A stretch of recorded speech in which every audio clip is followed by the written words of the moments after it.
नमस्कार दर्शकों, धार्मिक चमत्कार में आप सभी का स्वागत है। आज हम आप सभी को जय विजय की कहानी सुनाएंगे। पौराणिक ग्रंथों के अनुसार एक बार ब्रह्मा जी के मानस पुत्र सनक, सनंदन, सनातन और सनत कुमार भगवान विष्णु जी के दर्शन के लिए बैकुंठ धाम पहुँचे। तो बैकुंठ के द्वारपाल जय और विजय ने उन्हें रोक लिया। उन्होंने ब्रह्म कुमारों से कहा, रुकिए, अभी भगवान से मिलने का समय नहीं है। हमें किसी को भी अंदर भेजने की अनुमति नहीं है। ये सुनकर ब्रह्म कुमारों ने हैरानी जताते हुए कहा, भला भगवान से मिलने के लिए भी किसी से अनुमति चाहिए होगी? भगवान से तो कोई भी मिल सकता है। इस पर जय विजय ने कहा कि आपकी बात तर्कसम्मत हो सकती है, परंतु हमारे कार्य क्षेत्र से बाहर की है। हम इस क्षण आपको अंदर जाने की अनुमति नहीं दे सकते।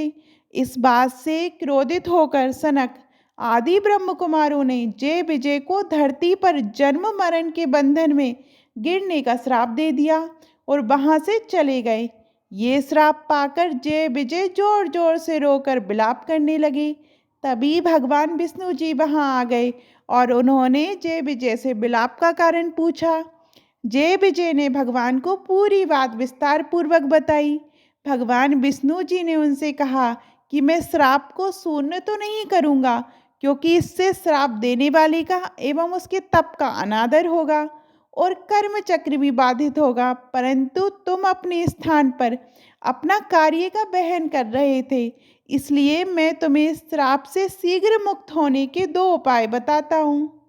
तुम अपनी इच्छा अनुसार कोई एक चुन लो। पहला, तुम दोनों धरती पर 7 बार मेरे भक्त के रूप में जन्म लो, या फिर 3 बार मेरे शत्रु के रूप में और मेरे हाथों से अंतगति को प्राप्त हो। जय विजय ने हाथ जोड़कर धरती पर 3 जन्म लेने की बात स्वीकारी। इससे वो जल्दी अपनी प्रभु की सेवा में लौट पाएंगे और दूसरा, तीनों जन्म में प्रभु उनका वध करने आएंगे, तो उन्हें हर जन्म के अंत में प्रभु के दर्शन भी होंगे।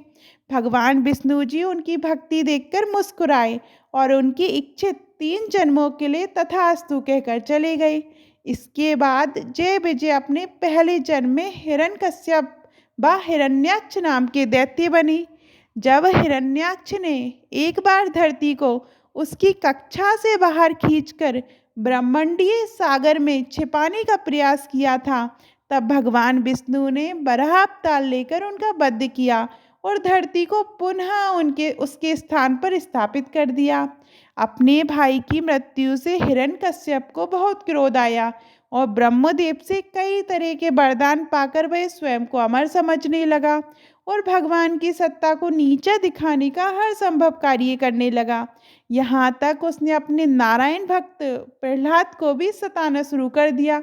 तब भगवान विष्णु ने नरसिंह अवतार लेकर हिरण्यकश्यप का भी वध कर दिया।